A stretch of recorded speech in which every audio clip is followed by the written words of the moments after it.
ప్రాంతాల్లో కూడా కొంత ఘర్షణ వాతావరణం చోటు చేసుకుంది. ఈ నేపథ్యంలో ఫలితాలు వెలువడిన తర్వాత ప్రత్యర్థులు కావచ్చు, ఇతర వర్గాలు కావచ్చు, దాడులకు పాల్పడే అవకాశాలు ఉన్న నేపథ్యం కాబట్టి మీరు ఎలాంటి చర్యలు తీసుకోబోతున్నారు? ఎలక్షన్స్ జరిగిన తర్వాత పోస్ట్ పోల్ ఇన్సిడెంట్స్ జరగకుండా ఉండడం కోసం అన్ని గ్రామాల్లోనూ పికెట్స్ ఏర్పాటు చేసుకున్నాం. ఏవైతే పోలింగ్ జరిగిన గ్రామాలు, ఓటర్లు ఉన్నటువంటి గ్రామాలు, అదేవిధంగా సమస్యాత్మక గ్రామాలు, ఈ గ్రామాల్లో ఆల్రెడీ పికెట్స్ ఏర్పాటు చేసుకున్నాం. పెట్రోలింగ్ టీమ్స్ తిరుగుతూ ఉన్నాయి. లోకల్ పోలీస్ ఆఫీసర్స్ కూడా అక్కడ సమాచారాన్ని సేకరిస్తూ ఉన్నారు. ఎలాంటి సంఘటనలు జరగకుండా ఉండడం కోసం పోలీస్ పరంగా అన్ని రకాల భద్రతా ఏర్పాట్లు తీసుకున్నాం. అక్కడ ఏదైనా జరిగినా ఇమ్మీడియట్గా రష్ అవ్వడం కోసం సిద్ధంగా టీమ్స్ని డివైడ్ చేసుకుని పెట్టుకున్నాం. ఇప్పటికే పులివెందుల ప్రాంతంలో కొన్ని ప్రాంతాల్లో ప్రత్యేకించి పీకెటింగ్ కూడా నిర్వహిస్తున్న పరిస్థితి. అదే పీకెటింగ్ను కొనసాగిస్తారా? అదేవిధంగా ఏదైనా ఎత్తివేసే అవకాశాలు ఏమైనా ఉన్నాయి? పికెట్ కంటిన్యూ అవుతుంది. ఎక్కడైతే మనం ఇబ్బందులు వస్తాయనుకుంటున్నామో ఆ పరిస్థితి ఈరోజు కౌంటింగ్ కూడా ఉంది కాబట్టి పికెట్ని అట్లాగే కంటిన్యూ చేస్తూ ఉన్నాము. వెహికల్ చెకింగ్స్ కూడా కంటిన్యూ చేస్తూ ఉన్నాము. సో మొత్తం మీద ఏదైతే ఇలాంటి అవాంఛనీయ సంఘటనలు చోటు చేసుకోకుండా ముందస్తు చర్యల్లో భాగంగా ఇక్కడ మేము ఏర్పాటు చేసాం. అదేవిధంగా ర్యాలీలు కానీ ఇతరత్ర ఏవైనా జరిగితే మాత్రం ఒప్పుకునే ప్రసక్తే లేదన్నటువంటి విషయాన్ని ఎస్పీ గారు చెప్తున్నారు. మనం చూడొచ్చు, ఇప్పటికే ఏదైతే స్ట్రాంగ్ రూమ్లో ఉన్నటువంటి బ్యాలెట్ బాక్సులు నేరుగా ఇక్కడ ఉన్నటువంటి మనం చూస్తున్నటువంటి ఈ బిల్డింగ్ వద్దకు ఇక్కడ కౌంటింగ్ నిర్వహిస్తున్నారు. కౌంటింగ్ జరుగుతున్నాయి.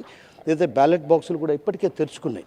అయితే పులివెందులకు సంబంధించి ప్రధానంగా 10,000 పైచిలకు ఓట్లు ఉండగా అందులో 9,000 పైచిలకు ఓట్లు పోలయ్యాయి. ఒంటిమిట్టలో 22,000 పైచిలకు ఓట్లు ఉంటే 20,000 ఓట్లు పోలయ్యాయి. అంటే ఈరోజు అటు పూర్తి స్థాయిలో ఇప్పటికే బ్యాలెట్ బాక్సులకు సంబంధించి పూర్తిగా అంటే బ్యాలెట్ బాక్స్ 10 టేబుల్లను ఏర్పాటు చేశారు కాబట్టి ప్రతి జెడ్పీటీసీకి సంబంధించి 10 టేబుల్లను ఏర్పాటు చేశారు. ఒక టేబుల్లో 1000 ఓట్ల చొప్పున లెక్కిస్తారు. ఏదైతే బ్యాలెట్ బాక్సులు ఇప్పటికే అన్నీ కూడా స్ట్రాంగ్ రూమ్లో నుంచి కౌంటింగ్ హాల్ వద్దకు తీసుకొచ్చారు. ఆ తీసుకొచ్చినటువంటి నేపథ్యంలో కూడా ఒక్కసారిగా అవన్నీ కూడా 25-25గా కట్టలు చేసి అంటే 25-25గా వేరు చేస్తారు.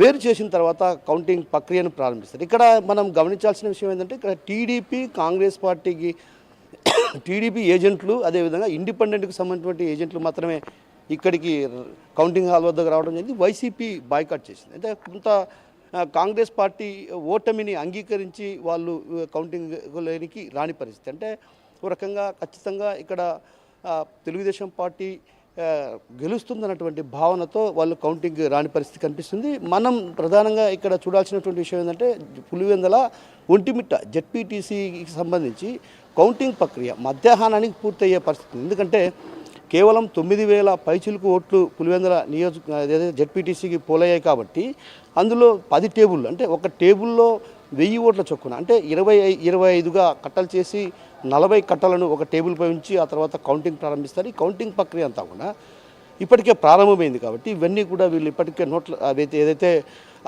బ్యాలెట్లకు సంబంధించి కట్టలను కూడా చేస్తున్న పరిస్థితి. మరి కాసేపట్లో అటు ఓట్ల లెక్కింపు ప్రక్రియ కూడా కొనసాగే అవకాశాలు ఉన్నాయి. మరి ఒంటిమిట్టకు సంబంధించి 2 రౌండ్లు ఏదైతే 20,000 పైచిలకు ఓట్లు పోలయ్యాయి కాబట్టి అక్కడ కొంత 2 రౌండ్లలో పూర్తయ్యే అవకాశాలు ఉన్నాయి. మధ్యాహ్నానికి ఖచ్చితంగా ఫలితాలు వెలువడే అవకాశాలు ఉన్నాయి. అయితే ఇక్కడ ఏదైతే ముందస్తుగా జిల్లా ఎస్పీ గారు 4 అంచెల భద్రతా వ్యవస్థను ఏర్పాటు చేయడం జరిగింది. అదేవిధంగా కౌంటింగ్ వద్ద ఎలాంటి ఉద్రిక్త వాతావరణం చోటు చేసుకోకుండా ఆయన ముందస్తుగా అటు పోలీసు అధికారులకు కావచ్చు ఇతరత్ర వర్గాలకు అందరికీ కూడా సూచనలు చేయడం జరిగింది. అదేవిధంగా ఇప్పటికే ఏదైతే 60 మంది సూపర్వైజర్లు అదేవిధంగా 30 మంది కౌంటింగ్కి సంబంధించినటువంటి సిబ్బంది కూడా ఇప్పటికే విధుల్లో వాళ్ళు కౌంటింగ్ నిర్వహిస్తూ పరిస్థితి. మరి కాసేపట్లో అటు పూర్తి స్థాయిలో ఫలితాలు వెలువడతాయి. అయితే గెలుపుపై మాత్రం టీడీపీ గట్టి ధీమాతో ఉంది. అంటే భారీ మెజారిటీతో గెలవబోతున్నాం.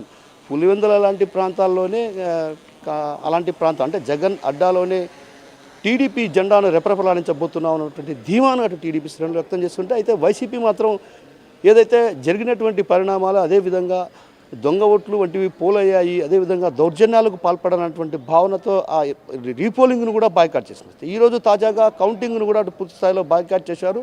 అయితే ఇక్కడ ప్రధానంగా మనం గమనించాల్సిన విషయం ఏంటంటే కొద్దిసేపట్లో అంటే మొదటి రౌండ్లోనే అటు పులివెందులకు సంబంధించి ఫలితాలు వేడుతాయి కాబట్టి ఆ నేపథ్యంలో ఇక్కడ పులివెందుల సంబంధించి బీటెక్ రవి సతీమణి లతారెడ్డి టీడీపీ తరఫున పోటీ చేశారు. అదేవిధంగా వైసీపీ తరఫున హేమంత్ రెడ్డి పోటీ చేశారు. ఇక కాంగ్రెస్ పార్టీ నుంచి అనివేల ప్రభాకర్ రెడ్డి అదేవిధంగా ఇతరత్ర స్వతంత్ర అభ్యర్థులు కూడా బరిలో ఉన్నటువంటి అంటే దాదాపు 11 మంది అభ్యర్థులు బరిలో ఉన్నారు. బరిలో ఉన్నటువంటి నేపథ్యంలో కూడా ప్రధాన పోటీ అటు వైసీపీ టీడీపీల మధ్య ఉంది కాబట్టి టీడీపీ కూడా ఏదైతే పులివెందుల్లో భారీ స్థాయి మెజారిటీలో గెలిచే అవకాశం ఉందన్నటువంటి ధీమా అటు లతారెడ్డి కావచ్చు, అదేవిధంగా మాజీ MLC BTech Ravi, MLC Ram Gopal Reddy కూడా ధీమా వ్యక్తం చేస్తున్నటువంటి పరిస్థితి.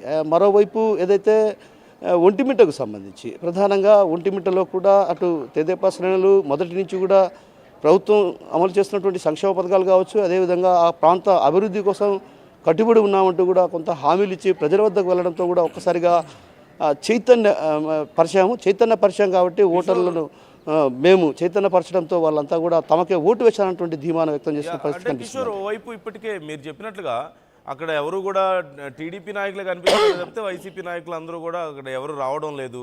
కొంత నిరుత్సాహం కనిపిస్తోంది ఇప్పటికే క్యాడర్లో.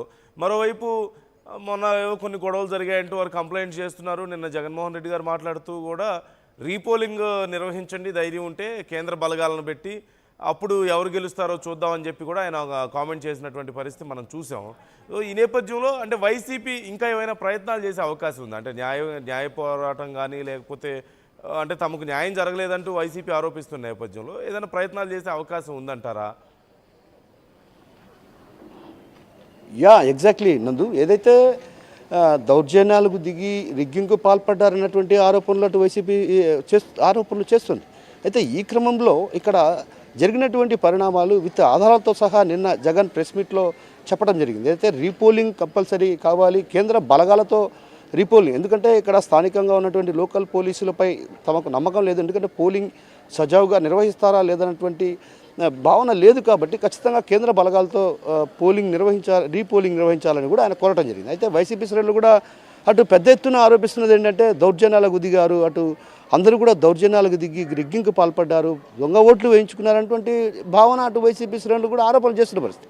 అయితే ఈ క్రమంలో ఏదైతే కోర్టు అంటే వీరి దగ్గర ఉన్నటువంటి ఆధారాలను కోర్టుకు చూపించి మళ్ళీ రీపోలింగ్ కోలే అవకాశాలు కూడా లేకపోలేదు. ఎందుకంటే ఉన్నటువంటి ఆధారాలను తీసుకెళ్లి కోర్టులో సబ్మిట్ చేసి ఆ తర్వాత కోర్టు అంటే నిన్ననే వాళ్ళు కోర్టును ఆశ్రయించడం జరిగింది. ఏదైతే రీపోలింగ్ సంబంధించి నిన్న బాయ్కాట్ చేశారు, అదేవిధంగా ఒంటిమిట్టకు సంబంధించినటువంటి జెడ్పీటీసీ వైసీపీ అభ్యర్థి ఎరగంరెడ్డి సుబ్బారెడ్డి నిన్ననే కోర్టును ఆశ్రయించారు. అయితే నిన్న లంచ్ మోషన్లో ఈ విషయం పైన వాదనలు జరిగే అవకాశాలు లేకపోలేదు అన్నటువంటి భావన వినిపించింది. కానీ నిన్న లంచ్ మోషన్లో ఏదైతే టేబుల్ మీదకి రాకపోవడంతో కొంత వాదనలు వినిపించని పరిస్థితి. ఈరోజు ఖచ్చితంగా వస్తుందన్నటువంటి ధీమాను అటు వైసీపీ శ్రేణులు వ్యక్తం చేస్తున్నారు. మరోవైపు ఏదైతే పులివెందులు కావచ్చు, అదేవిధంగా ఒంటిమిట్ట జెడ్పీటీసీ ఉప ఎన్నికల నేపథ్యంలో చోటు చేసుకున్న పరిణామాల నేపథ్యం కాబట్టి ఖచ్చితంగా హైకోర్టులో తమకు అనుకూలంగానే తీర్పు వస్తున్నటువంటి భావనతో హైకోర్టును ఆశ్రయించారు. అయితే ఈరోజు హైకోర్టులో ఏదైతే టేబుల్ మీదకి వచ్చిన తర్వాత వాదనలు వినిపిస్తే ఎలాంటి తీర్పు వెలువడుతుందో అన్నటువంటి ఉత్కంఠ పరిస్థితులు కూడా కడపలో ప్రధానంగా కనిపిస్తున్నాయి. ఎందుకంటే ఒకవైపు కౌంటింగ్ నిర్వహిస్తుంటే మరోవైపు వైసీపీ హైకోర్టును ఆశ్రయించింది. అయితే హైకోర్టు ఎలాంటి తీర్పుని ఇవ్వబోతుంది, ఎలాంటి స్టే ఆర్డర్ని ఇవ్వబోతుంది అన్నటువంటి ఉత్కంఠత కూడా ఇక్కడ ప్రధానంగా కనిపిస్తున్న పరిస్థితి. ఎందుకంటే ఇక్కడ జరుగుతున్నటువంటి కౌంటింగ్ సంబంధించి ఒకవేళ నిలుపుదల చేయమంటే మాత్రం కొంత ఉత్కంఠ పరిస్థితులే నెలకొనే అవకాశాలు లేకపోలేదు. ఎందుకంటే హైకోర్టును ఆశ్రయించారు, అదేవిధంగా జగన్మోహన్ రెడ్డి చెప్తున్నట్టు తన వద్ద ఆధారాలు ఉన్నాయంటున్నారు. ఆధారాలు చూపించి కోర్టును ఆశ్రయిస్తే మాత్రం కోర్టు ఒకవేళ అనుకూలంగా వ్యవహరిస్తే మాత్రం వైసీపీకి అనుకూలంగా తీర్పునిస్తే మాత్రం ఖచ్చితంగా ఇవి మళ్ళీ రీపోలింగ్ నిర్వహిస్తారా లేదా అన్నటువంటి విషయం పైన ప్రభుత్వం కొంత నిర్ణయం తీసుకునే అవకాశాలు ఉన్నాయి. కానీ ఇప్పటివరకు హైకోర్టును ఆశ్రయించి